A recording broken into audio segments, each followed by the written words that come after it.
the most famous debating societies in the world. And on his feet at this moment, Malcolm X, one of the leaders of the black Muslims in America. Let's, for a moment, just hear a little of what he's saying. You make my point. That as long as a white man does it, it's all right. A black man is supposed to have no feelings.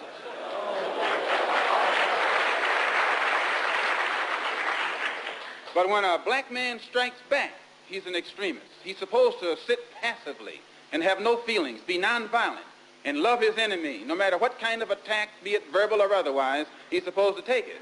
But if he stands up and in any way tries to defend himself, then he's an extremist.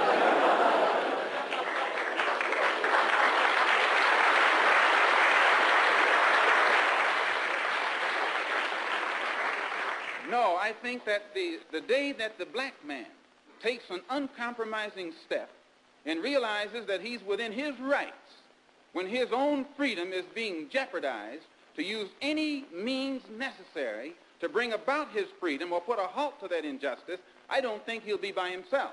I live in America where there are only 22 million blacks against probably 160 million whites.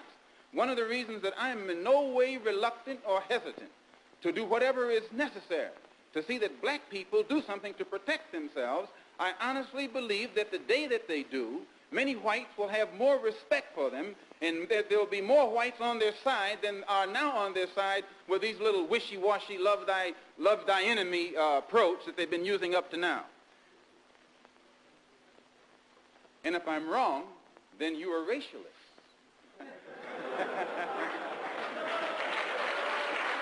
Anytime you live in a society supposedly based upon law, and it doesn't enforce its own law because the color of a man's skin happens to be wrong, then I say those people are justified to resort to any means necessary to bring about justice where the government can't give them justice.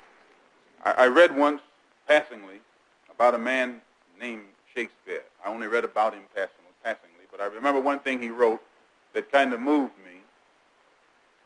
He put it in the mouth of Hamlet, I think it was, who said, "To be or not to be." He was in doubt about something.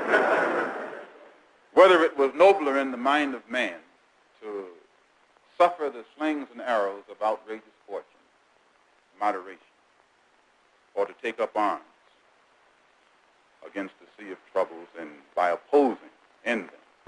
And I go for that. If you take up arms, you'll end it.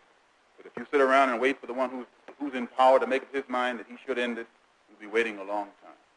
And in my opinion, the young generation of whites, blacks, brown, whatever else there is, you're living at a time of extremism, a time of revolution, a time when there's got to be a change. People in power have misused it, and now there has to be a change, and a better world has to be built, and the only way it's going to be built is with extreme methods. And I, for one, will join in with anyone.